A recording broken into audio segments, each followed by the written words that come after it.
Hello, it's Ian from H&H Classic Auctions. Here we are again at the National Motorcycle Museum. Last auction of the year. We have 3 auctions every year, always at this museum. Last one of the year now. So a couple of interesting bikes here. Royal Enfield V-Twin, quite a small V-Twin. V-Twins were all the rage back in the 1920s. They are again now with Ducati and firms like that, but a lot of the quality bikes would have been V-Twins. Again, unusual, a Scott, unusual in being a water-cooled 2-stroke.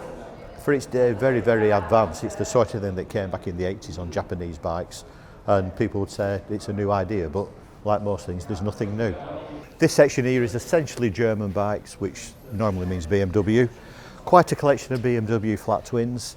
Early 1950s one there, a BMW R50. That set the trend, flat twin design, normally a bit unusual on suspension back in the day. Going down the line here, these are all younger bikes, again sticking with the flat twin design. From one collection, a man up in the Lake District who put together a collection of quite a number of bikes. He's now reached a point where he can't ride or enjoy them anymore, so he decided to move them on. R90S here, that in the mid-70s was one of the bikes to own. Big touring bike, but quite a good performer as well. Very distinctive with its faded, like silver to black colour scheme. Really stood out from all the other bikes, and again in its day would have probably been like BMWs were back then, essentially double the price of a comparable Japanese bike.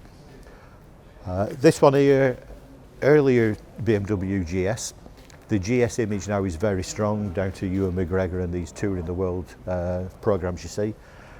They started probably as Paris-Dakar bikes and have then grown into being big long distance touring bikes. That's the 1100, I think. We have 1000 and an 1100 GS, that's the 1100. Again, from the same collection, not done much because he had that many bikes, everything he had low mileage.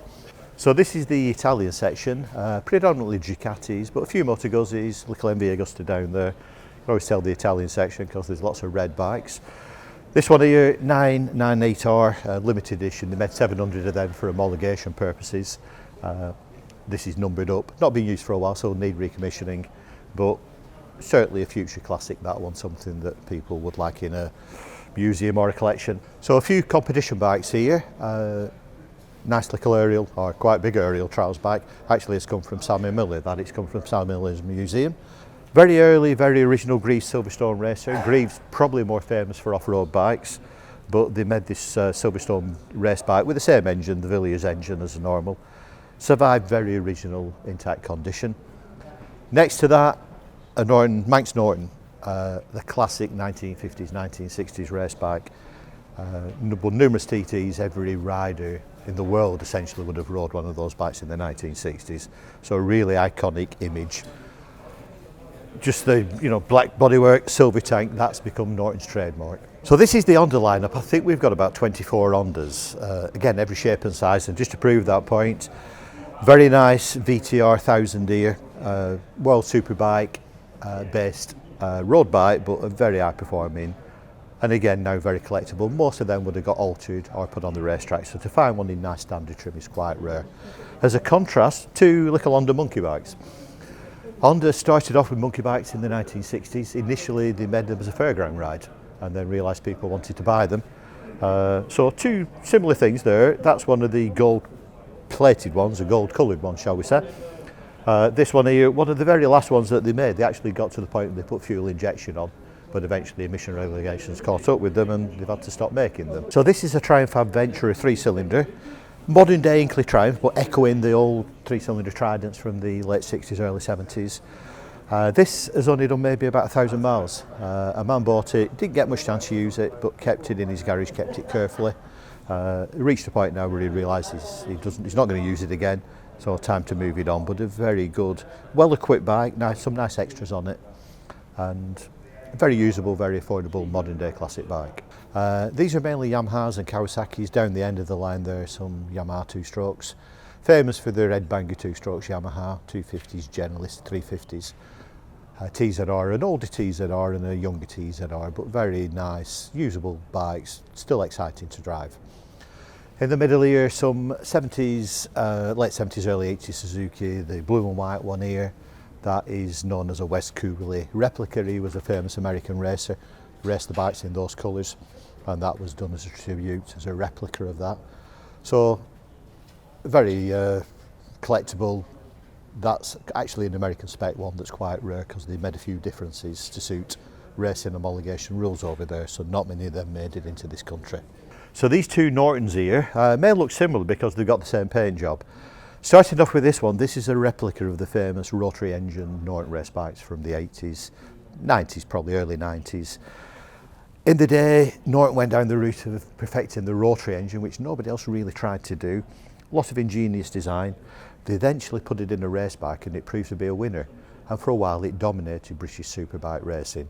Riders like Steve Spray, Trevor Nation, Ron Haslam rode these. Famously, Steve Hislop won a TT on the version of this. People wanted a version they could ride on the road, so this is as close as you get to the F1 race bikes. Rotary engine, so very unusual. Had a lot of money spent on it. It was recommissioned a while ago by Richard Negus, who's the go-to man for Norton rotaries. The next one along, like I said, looks similar because it does the same paint job. Actually owned by the same person, so he commissioned this, he had this built with the matching paint job. There's probably only one or two actually like this. This was built in the old Norton factory. Norton had been and gone a few times, to be honest, over the years. This was one of the last ones to leave the factory before it closed down. Restarted again in essentially remaking this bike. It's a work of art if you look at the welding and everything on it. The components, the wheels, Brembo brakes, all in suspension, Marchesini wheels. It's just a beautiful bike to look at. Very few made, they probably made 40 or 50 of them, I would imagine. Again, two standout bikes. This one here, a Ducati 1098. That's been painted up in Troy Bayliss works colours. Back then, Troy Bayliss winning world championships on bikes like that. So that's a very striking looking replica of his race bike. This one here, again, standout paint job. The famous Candy Lavender Suzuki GT 750, or Pink if you want to call it that. This one was restored on a TV show with Henry Cole and Alan Millyard. So it's featured quite heavily in a TV series, culminating in the bike running. They've now had their sort of fun out of it and it's been moved on. So this one in the middle there is a Norvin, as you can probably work out. It's a Norton featherbed base frame with a Vincent 1000cc V-twin engine. Built by JMC, who are the go-to people for Norvins. They put together essentially a new bike with new replica components. If you look at the fantastic looking brakes, I think they're Fontana copies. Everything is top quality, built to factory standards really. So sort of a new bike, but very much in the character of a 1950s cafe racer. Either side of that then, we have a couple of 1930s V-twins.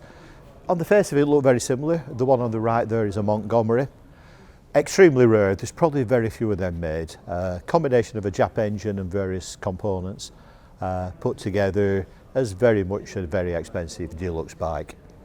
The one over here is the dearest bike in the auction. Brough Superior, everybody knows the Brough Superior name.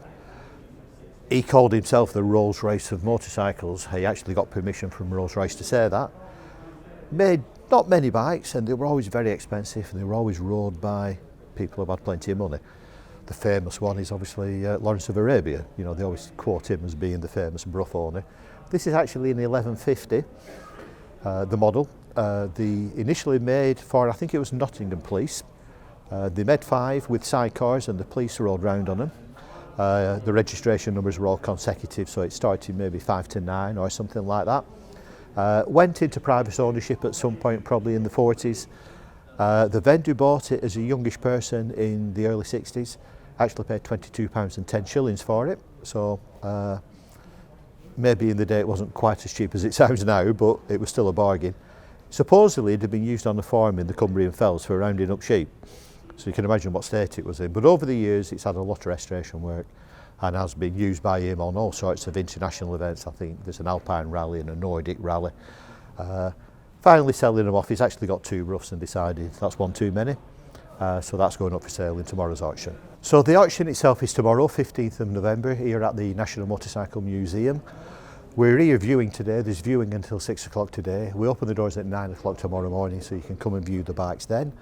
The scooter section starts at 11 o'clock with the motorcycles kicking off at 1. All day of a job with 230 lots to get through, so it's a busy day, but we've probably got every shape and size going, every price point. If you want to get involved, come along, that's always the best way. You can register to bid when you arrive. If you can't make it to the auction, go on the website, register yourself an account. You can then register a bid, an online bid or a commission bid or a telephone bid. So there's every option of bidding going, but we still like to see people come into the room and enjoying the day out.